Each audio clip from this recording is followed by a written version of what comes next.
Day 3, the final round. Another change in conditions.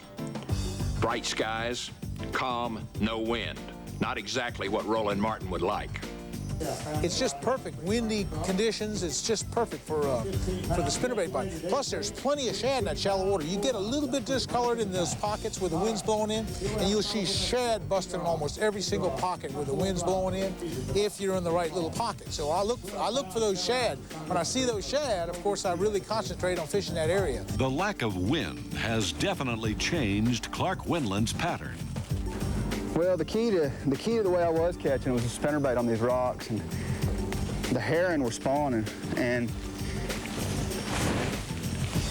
that wind seemed to somewhat key it, and you know, I have been getting a whole bunch of those little herring and shad following my bait in, and I haven't seen but a couple do it today. Look to the side. Mark Davis has changed his tactics too, from a spinnerbait to a bomber long A jerkbait. I changed it because the wind went down and the sun's out real bright, and it's just not a good day for a spinnerbait. But I feel like the fish are still there, and that's usually the next lure I go to is a jerkbait.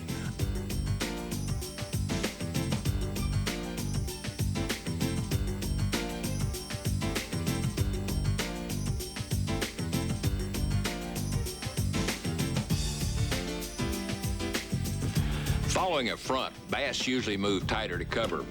Roland Martin is casting to isolated logs and stumps.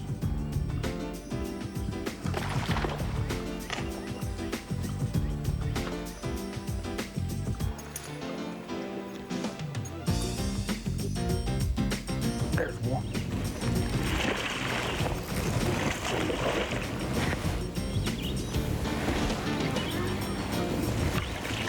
Thank you, Lord. That's the ticket this morning. The color pattern, gold, blue back, and orange belly on the bomber jerkbait matches baitfish Mark's observed. Just twitching the lure slowly is getting strikes.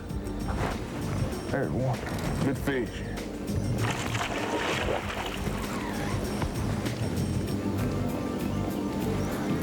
Old jerkbait. Don't you come off.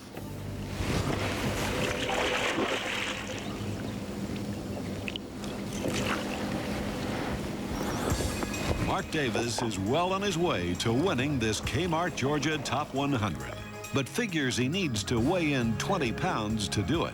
His biggest concern, Denny Brower. Yeah, Denny's tough when the conditions are like he did right now. Denny's tough. He can scramble around and run and hit a little deal here and a little spot there and figure out a little bitty pattern and work it into a big stringer sometimes. The fish I've basically been keying on today and the last 2 days have been the post-spawn fish that have pulled out. So you've got the fish in 3 different phases, and you can catch them on a lot of different lures. My choice this week was to go with the spinnerbait, and I was lucky to catch a few auxiliary fish. And if I can get 1 or 2 more good fish yet this afternoon, I may pull this thing out.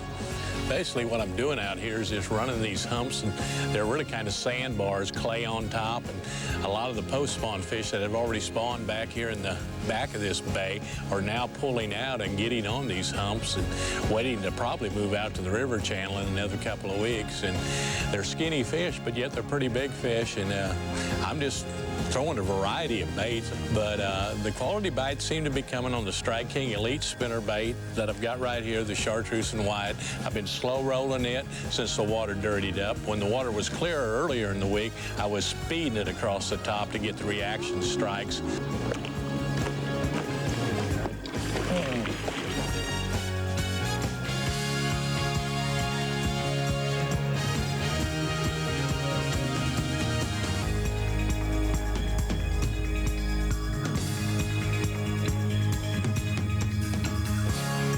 Denny's in 3rd place from Camden, Missouri. He needs what?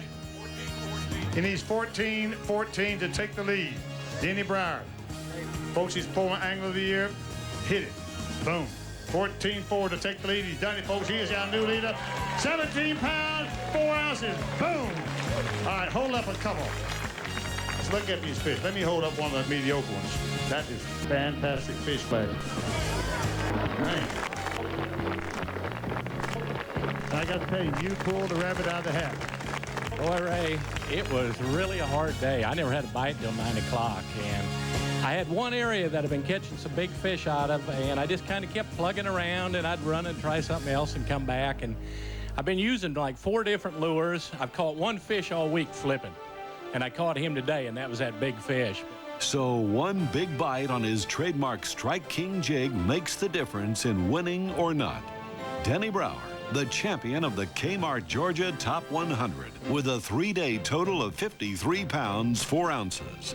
Mark Davis, with 50 pounds, 13 ounces, is the runner-up, followed by Florida's Carol Haygood, Kentucky's Mike Otten in 4th place, and Clark Wendlandt and Roland Martin tied for 5th. In the amateur division, Joel Etheridge takes home the $22,000 fully rigged Ranger bass boat with a catch of 32 pounds, 7 ounces, a margin of 7 ounces over Sam Osborne. Right now, it's time for the Pros Pointer, the tournament champion's winning tip. Brought to you by Wrangler Rugged Wear, geared for the outdoors. Over the years, I've specialized primarily with the Strike King Pro Model jig. But this particular tournament, we had fish that had already spawned, some spawning, some moving into spawn. And I kind of decided to fish the post-spawn fish that were out on the bars that had already finished up and moved out. And I went out and slow rolled the Strike King spinnerbait over them clay bars that some of these fish were sitting on. When the water was clear, I'd reel it real fast to get the reaction strike from the fish. And when the water dirtied up with all the wind, then I slow rolled it a little bit. But that was the key bait this week. And that's something you anglers need to keep in mind. When your pet technique doesn't work, you need to become a little bit more versatile. That's what you got all them lures in your tackle box for. Don't be afraid to use them. Next week, the Bassmaster Tournament Trail returns to Central Florida, the Kissimmee Chain, and Lake Toho. There's big bucks and big bass on the line. Follow the action in the Kmart Bassmaster Top 150 right here on TNN Outdoors. And catch up on all the Bassmaster Tournament Trail news on the web. The address, www.bassmaster.com.